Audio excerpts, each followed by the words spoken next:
لو حضرتك مهندس وبتدور على حمامات سباحة كبيرة مساحتها سوبر وكيدز اريا متنوعة وكبيرة عشان تروح من أولها لآخرها محتاج أوبر، وملاعب كتيرة ومجهزة ولا كأن اللي هيدرب فيها حسن شحاتة وكوبر، وجناين وحاجة تفتح النفس تبقى عايز تتصور في كل حتة كأنك يوتيوبر. كل الكلام والدلع ده هتلاقيه موجود في نادي المهندسين فرع 6 أكتوبر. تعالوا نشوف كل حاجة مع بعض بالتفصيل، يلا بينا. في البداية بس زي ما قال لكم طائر البطريق كده بالظبط، دي قناتكم ريفيوهات الرحلات اللي بتهتم بريفيوهات الفنادق والرحلات وأماكن الخروج في مصر بكل مميزاتها وعيوبها. فلو مهتم بالكلام ده ما تنساش دوس سبسكرايب جنب طائر البطريق اللي بيبص لك تحت ده، ويلا بينا نكمل الفيديو مع بعض. نادي المهندسين فرع 6 أكتوبر واحد من أحلى وأكبر الأندية في مصر كلها في المساحة. هنتكلم في البداية على مدخل النادي وأسعار التيكت، وبعدين نشوف الملاعب، وبعدين نشوف الكيدز اريا الكبيرة اللي هنا، وبعد كده المبنى الاجتماعي ونشوف المصايف اللي موجودة للمهندسين تبع النادي هنا بس، وبعدين نشوف حمامات السباحة بقى للأطفال والكبار والمطاعم والكافيهات، ونختم بقى مصاريف العضوية للي عايز يشترك في النادي، عشان أبقى لمت لكم كل حاجة على قد ما أقدر موجودة في النادي هنا بالتفصيل. النادي ليه مدخلين، في مدخل بتركن العربية بره النادي وتدخل على رجلك، وفي مدخل تاني في الجهة التانية من النادي دي بتدخل بالعربية تركن جوه النادي عادي خالص مفيش أي مشكلة. بالنسبة للباركنج هنا بقى مساحته كبيرة جدا، يسع عربيات كتيرة حتى في الأعياد والمواسم بتحس إنه فاضي من كتر مساحته. أول ما بتدخل الباركنج ده بتلاقي نخل وشجر بجميع الألوان، يفتح نفسك كده وأنت داخل تركن العربية. زي ما أنت شايف كده نخل وشجر وورد أحمر مليان في كل حتة، حاجة جميلة أوي. بالنسبة لتيكت باركنج العربية جوه النادي بيبقى ب 15 جنيه، والدخول طبعا فري للسادة المهندسين بكارنيه النقابة عادي جدا، والمرافق بيبقى التيكت ب 25 جنيه في الأيام العادية، والأعياد بيبقى غالي شوية بيوصل ل 75 جنيه، لكن أي وقت تاني ب 25 زي ما قلت لكم. أنا كده ركنت العربية وادي مدخل النادي هناك أهو اللي دخلت منه، وزي ما انتوا شايفين مساحة الباركنج كبيرة ازاي ومنظر الشجر والورد في كل حتة. تعالوا بقى نشوف النادي حتة حتة كده سريعا.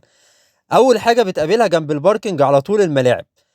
ادي الملاعب اهي في ظهرنا، ادي بصوا الملاعب دي، الملاعب بقى نبدأ بيها. جميع الملاعب اللي تتخيلها هتلاقيها هنا، كرة قدم ويد وسلة وطايرة وكل حاجة. بالنسبة لملعب كرة القدم نجيل صناعي زي ما انتوا شايفين كده، والنجيلة جامدة جدا لسه بشوكها، ما فيهاش حفر ولا نقر ولا منحولة ولا أي حاجة من الحاجات دي، معمولة على أعلى مستوى كما قال الكتاب، تفتح النفس على اللعب. وجنب ملعب القدم في ملعب اليد مساحته ستاندرد برضو، وبرضو زي ما انتوا شايفين قدامكم الملعب معتنيين بيه جدا، وواضح انه بيتعمل له صيانات على طول، لانه ما شاء الله الارضيه بتاعته برضو جميله جدا اكنها جديده لنج. بصوا الارضيه عامله ازاي، شابوه بصراحه، حاجه محترمه جدا هنا في الملاعب. جنب ملعب اليد بقى في ملعب كبير كده متقسم لاربع ملاعب، ممكن يتلعب فيه يد برضو وممكن يتلعب فيه كرة قدم خماسي زي ما انتوا عايزين يعني. ادي مساحته اهي حلوة قوي، وطبعا الملاعب بالحجز او في تمرينات للمشتركين في النادي زي ما هوضح لكم اخر الفيديو. جنب الملاعب بقى هتلاقي كمية قعدات جميلة جدا جدا، everywhere طول ما انت ماشي هتلاقي قعدات زي ما انتوا شايفين كده، كلها قعدات منفصلة، كل عيلة قاعدة مع نفسها معاها سلطاتها ببابا غنوجها واللب والترمس وحاجة في منتهى الخصوصية. وزي ما واضح قدامكم كل واحدة تحت برجولة لوحدها، يعني البرجولة دي طبعا عشان الظل، وقاعد وسط الورد والشجر ده، قاعدة آخر روقان. طول ما انت ماشي في النادي بقى بتلاقي على يمينك وشمالك ورد وشجر وقعدات ببرجولات زي ما انتوا شايفين كده قدامكم. بعد ما تمشوا شوية بقى في ظهر ملعب كرة القدم في ملاعب السلة اللي قدامكم دول، وبرضه مفيش فيها نقاش، الملاعب على أعلى مستوى زي الملاعب اللي شفناه من شوية، ومساحتهم كبيرة والاهتمام بالفينش والأرضية عالي جدا. وبعد ما تعدوا ملاعب السلة من الناحية التانية هتلاقوا ملاعب التنس، وهنا في 4 ملاعب تنس زي ما انتوا شايفين كده. فبصراحة في المجمل في ملاعب كتيرة ومتنوعة، والاهتمام بالملاعب وصيانتها والهاوس كيبنج بتاعها على أعلى مستوى، وحاجة محترمة قوي، ويستاهلوا التحية للناس المسؤولين عن النادي هنا بكل أمانة. وبكده نبقى خلصنا جزء الملاعب بقى اللي شفناه دوت، وتعالوا نكمل بقية النادي. وكالعادة بعد الملاعب هتلاقي كراسي وترابيزات وجرين اريا بنفس الستايل بتاع البرجولات دي في كل حتة. بعد ما خلصنا الكراسي الاورنج بقى في بعد كده كراسي خضرا اهي كمان.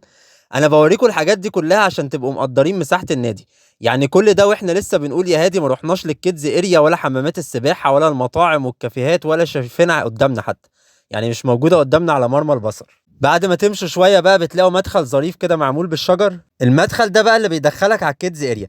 في هنا حبة مراجيح كده، طبعا دي مش الكيدز اريا عشان ما تتخضوش، دي مراجيح قديمة ملناش علاقة بيها. هنا بقى بداية الكيدز اريا، والكيدز اريا هنا اكبر مساحة كيدز اريا انا شفتها في نادي بمنتهى الامانة. هتشوفوها معايا دلوقتي. ده بس حمام الكور بزحاليق وجامبولين كده زي ما انتم شايفين، وفي منه في حدود 3 او 4 في النادي هنا بنفس الستايل ده. في برضه بين كل مجموعة العاب كراسي وترابيزات كده في كل حتة.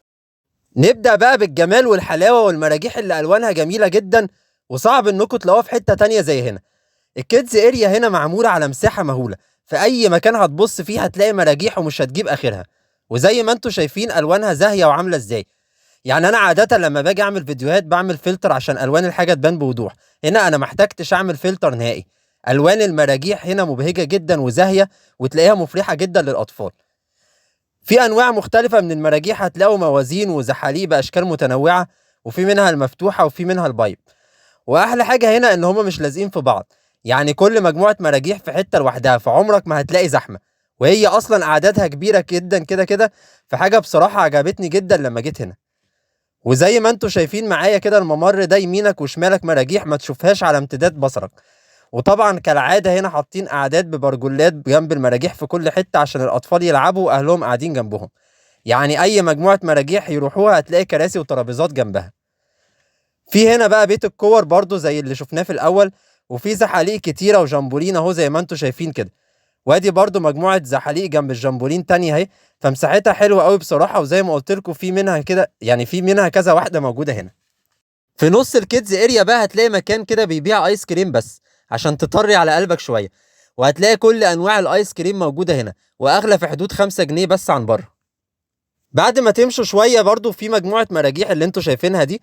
وبعد مجموعة المراجيح اللي شفناها دي لو مشيتوا شوية كمان وعندكم نفس يعني تكملوا مشي، هتلاقوا المراجيح الصغيرة اللي بتتهز دي. بصوا ورا المساحة اللي احنا سايبينها قد ايه. احنا كل ده في منطقة الكيدز اريا بس، لسه ما رحناش المبنى الاجتماعي ولا حمامات السباحة ولا الكلام ده خالص. وادي المراجيح اللي على شكل حصان وفيل وكل الكلام ده اللي هي مناسبة لعمر سنة ونص وسنتين. المساحة بتاعت النادي هنا بدون مبالغة اكنه ريزورت كبير في شرم او الغردقة في المساحة، مش مساحة نادي خالص. وادي طول ما انتوا ماشيين مراجيح على اليمين وكراسي وترابيزات تحت البرجولات على الشمال بطول الممر اللي احنا مش شايفين اخره ده. عايز برضه اتكلم في حتة سيفتي شوية. بصوا معظم المراجيح مغطيين السلالم بتاعتها نجيلة وهندريلا على السلم، يعني السلم مش خشب ولا حديد عشان لا قدر الله الاطفال الصغيرة لو وقعت ما تتعورش او ما يحصلش حاجة. وكل المراجيح بصفة عامة حاطينها على نجيلة زي ما انتوا شايفين كده، فشابوه بصراحة. وادي طول ما انت ماشي مراجيح. تعالوا بقى نختصر شوية عشان انا لو فضلت اصور لكم في الكيدز اريا دي عايز فيديو تاني لوحده، ونشوف اخر الكيدز اريا دي ايه. ادي كده وصلنا لاخر الكيدز اريا اخيرا.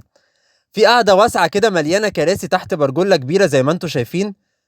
وفي برضه هناك كيدز اريا تانية هي مساحتها صغيرة، يعني مش مكفيهم كل اللي ورا ده، لقوا مساحة فاضية كمان متبقية راحوا حاطين فيها كيدز اريا.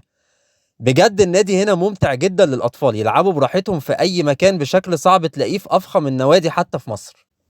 بعد كده بقى انت بتبص في أي مكان بتلاقي جرين اريا.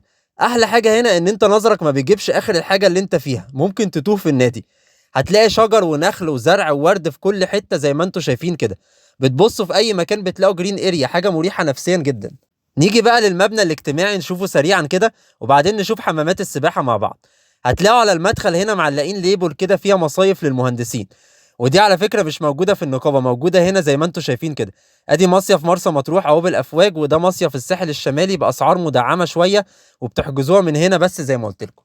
وفي جوه المبنى بقى قاعة افراح للي حابب يحجز فيها. ولما بتطلع على الروف بتلاقي فيو حمامات السباحة السوبر دي، حاجة مريحة للاعصاب جدا. وهنتكلم على حمامات السباحة دلوقتي، بس خلينا نشوف هنا. في كافيه كده قعدته رايقة في الهواء الطلق فوق، اسمه بيكري اند كوفي، وقعدته منفصلة مع نفسها كده جنب زرع وورد. وادي المنيو بتاعه اهو اللي حابب يطلع عليه يعني، واسعاره حلوة ورخيصة ومدعمة شوية الى حد ما.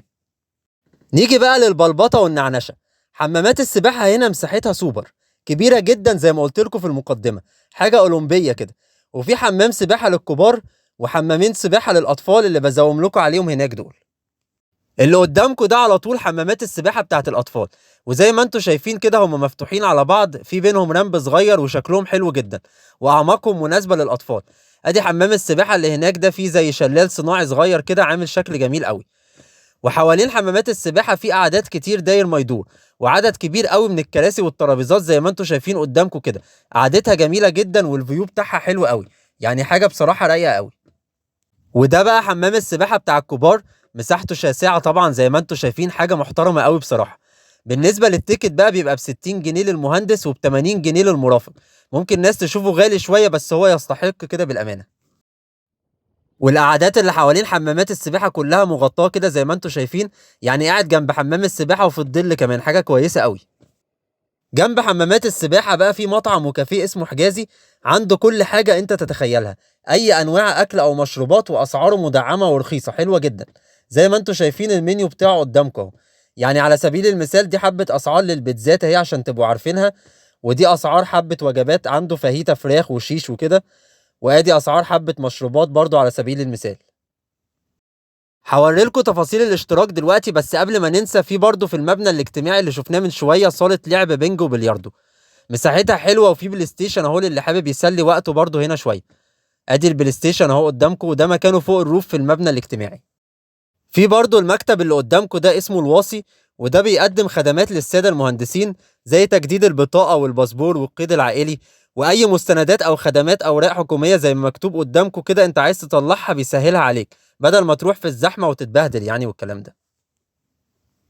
بالنسبه لاشتراك النادي بقى، دي تفاصيل الاشتراك اهي، هزوم لكم عليهم برضو. اللي قدامكم دي بالنسبه لاقارب الدرجه الاولى للمهندس، الزوجه والابناء والاباء، ودي اقارب الدرجه الثانيه للاخ او الاخت او عائلات الاخ والاخت زي ما واضح قدامكم كده. انا عاده اللي متابعني بيعرف اني بقول مميزات وعيوب كل حاجه بعمل عنها ريفيو. للامانه الشديده انا ما لقيتش عيب واحد في النادي ده، كل حاجه بيرفكت فعلا. تحيه للمسؤولين عنه. ولو انت بتحب الفسح والرحلات بقى، ما تنساش تدوس سبسكرايب على طائر البطريق اللي بيبص لك تحت ده عشان يوصل لك كل جديد. ومستني تشرفوني برايكم في الكومنتات لو في حاجه، واشوفكم الفيديو الجاي ان شاء الله.